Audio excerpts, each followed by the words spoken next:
Bem-vindos a esta análise focada nos primórdios da psicanálise. A gente tem aqui textos do Freud, alguns relatos históricos, análises posteriores também. O ponto de partida é aquele momento bem interessante da hipnose, do método catártico, sabe? Aquela colaboração do Freud e do Breuer nos estudos sobre a histeria, lá de 1893.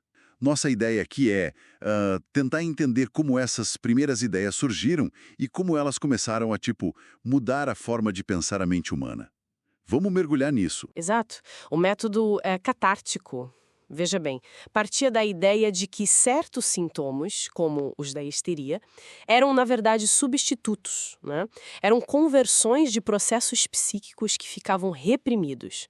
A chave seria a abreação. Quer dizer, a descarga da emoção ligada a essas memórias que acontecia pela fala sob hipnose. Isso, em teoria, traria alívio. Só que, na prática, eles perceberam que raramente era um trauma isolado. Quase sempre era uma cadeia, sabe? Uma rede de eventos conectados. Entendi. E aí que a coisa começa a ficar mais complexa, não é? O Freud começa a ir além da hipnose. Ele postula a existência do inconsciente, né? Um campo psíquico que determina muito do que a gente faz e sente. E ele coloca a sexualidade bem no centro disso tudo. Inclusive a sexualidade infantil, o que, nossa, foi uma bomba na época, muito controverso. Isso leva àquela famosa reviravolta, né? Quando ele meio que abandona a teoria da sedução sexual como causa única e passa a valorizar muito mais o papel da fantasia. Chegou a dizer que não acreditava mais na neurótica dele, no sentido factual do relato. Sim, essa mudança é fundamental. É a descoberta freudiana do peso da realidade psíquica. A fantasia ganha um lugar central, não como algo falso, mas como uma força mesmo, que move a vida interior da pessoa.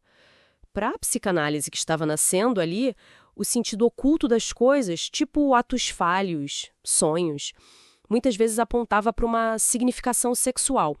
A fonte dessa energia, a pulsão, viria das zonas erógenas e o objetivo seria um prazer muitas vezes idealizado, ligado a fantasias como as edípicas. E é importante dizer, a sexualidade infantil que Freud descreve não é igual à adulta. É mais polimorfa, sabe? Contém ali os germes do que mais tarde poderiam ser vistas como perversões. As experiências da infância, boas ou ruins, e a fase em que acontecem, passam a ser vistas como decisivas para formar as neuroses depois. Faz sentido. E essa centralidade da sexualidade fez o conceito de pulsão evoluir bastante também, não foi? No início ele pensava numa oposição tipo pulsões do eu para a autopreservação e as pulsões sexuais, a libido. Isso, mas aí veio o conceito de narcisismo, ali por 1911, 1914. Isso complicou um pouco a divisão, porque mostrou que o próprio eu podia ser um objeto de amor, de investimento libidinal. Certo. E isso, bem, preparou o terreno para a grande virada teórica de 1920, com o além do princípio do prazer. Ali surge a segunda tópica, id, ego, superego, aquele modelo mais conhecido, e a dualidade entre pulsões de vida, eros, e pulsões de morte, thanatos. E claro, não dá para esquecer do complexo de Édipo, né? Que o Nazi o descreve como essa trama universal de desejo, fantasia, medo e a renúncia necessária para a gente se tornar adulto. É fundamental. Exatamente. E se a gente olha para o contexto mais amplo, a psicanálise não surgiu no vácuo, né? As ideias foram circulando, sociedades foram criadas. Genebra, 1919, a Suíça. Tinha gente importante envolvida, como Claparede, Saussure, Pastor Pfister, até o Rorschach. A relação do Piaget com o freudismo, por exemplo, foi complexa, de interesse, mas também de crítica. Imagino que a resistência tenha sido grande.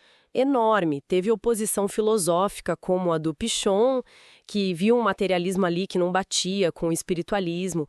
E como a Klein e a Segal relatam, houve um clamor universal, um escândalo mesmo, contra essa visão freudiana da infância. Achavam perturbador. Nossa. E nesse ambiente todo, a própria prática clínica foi evoluindo. A transferência, sabe? Aquele fenômeno em que sentimentos antigos são projetados no analista, ela se tornou um pilar do tratamento.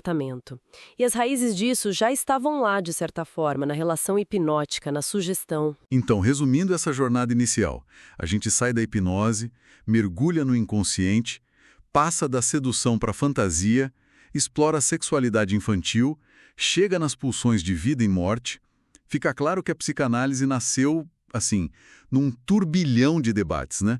Muita resistência, muita reelaboração teórica o tempo todo. O que a gente leva disso tudo? Olha, isso levanta uma questão importante, eu acho. Pensando nessa origem que foi marcada por rupturas teóricas fortes, como o abandono da teoria da sedução, marcada por debates internos intensos, dissidências e uma reação externa muitas vezes bem hostil. Como é que essa história inicial, com suas polêmicas e evoluções, pode nos ajudar a entender a psicanálise hoje, com suas diferentes escolas, as críticas que ainda recebe, os desafios no mundo atual? Fica aí uma reflexão, né?